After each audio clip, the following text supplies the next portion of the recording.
इस वीडियो को देखिए।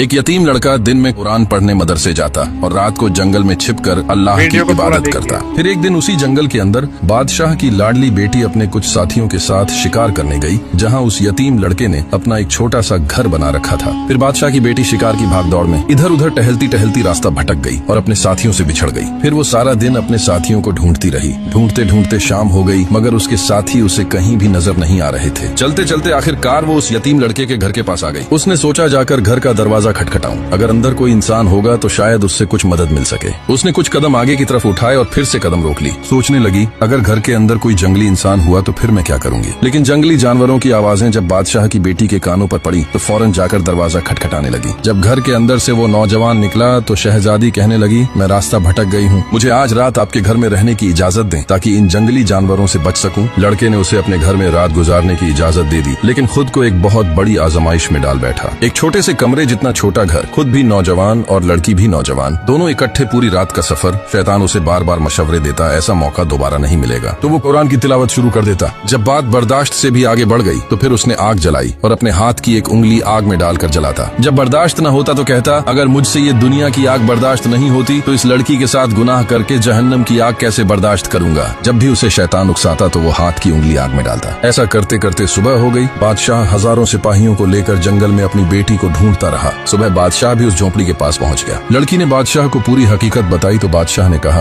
बेटी, तुम पूरी रात अकेली घर के अंदर इस नौजवान के साथ थी। मैं तो तुम्हारा बाप हूँ, मैं शायद तुम्हारी बातों पर यकीन कर लूं, लेकिन लोग यकीन नहीं करेंगे, समाज में मेरी नाक कट जाएगी। इस बात को छुपाने के लिए मुझे इस नौजवान को कत्ल करवाना पड़ेगा। तो कहने लगी, बाबा, आप मेरे मोहसिन को कत्ल करवाएंगे। तो बादशाह बोला, बेटी, मैं मजबूर हूँ, मेरे पास और कोई रास्ता नहीं है। बादशाह ने सिपाहियों को हुक्म दिया, इस नौजवान को गिरफ्तार कर लो। सिपाही उसे गिरफ्तार करके ले गए और जाकर कैद में डाल दिया। फिर लड़की छिपकर इस नौजवान से मिलने के लिए कैद की तरफ जा रही थी तो एक सिपाही ने देख लिया और जाकर बादशाह को बता दिया। बादशाह छिपकर अपनी बेटी को देख रहा था कि देखूं मेरी बेटी छिपकर इस नौजवान के पास क्या करने आई है। लड़की ने जब इस नौजवान से पूछा, उस रात जब मैं जंगल वाले घर के अंदर तुम्हारे साथ थी तो मैंने देखा था तुम अपने हाथ की उंगली बार बार आग में डाल रहे थे, ऐसा क्यों कर रहे थे। तो वो लड़का कहने लगा, मुझे जब भी शैतान मशवरा देता कि लड़की अकेली है, गुनाह कर लो, तो मैं अपनी उंगली आग में डाल लेता। जब आग की तपिश बर्दाश्त न होती तो सोचता, ये दुनिया की मामूली आग मुझसे बर्दाश्त नहीं होती तो इस लड़की के साथ गुनाह करके जहन्नम की आग कैसे बर्दाश्त करूंगा। बस खुद को ये एहसास दिलाने के लिए और गुनाह से बचने के लिए मैं बार बार ऐसा कर रहा था। बादशाह ने जब इसकी बातें सुनी तो चीख उठा, कहने लगा, जिस मुस्तफा के गुलाम का ईमान ऐसा हो वो गुनाहगार कैसे हो सकता है। फिर बादशाह ने कहा, बेटी, ये नौजवान सजा का हकदार नहीं बल्कि ताज पहनाने के लायक है। फिर बादशाह ने उसे ताज पहनाया और अपनी बेटी के साथ शादी भी करवाई और बादशाहत के तख्त पर भी बिठा दिया।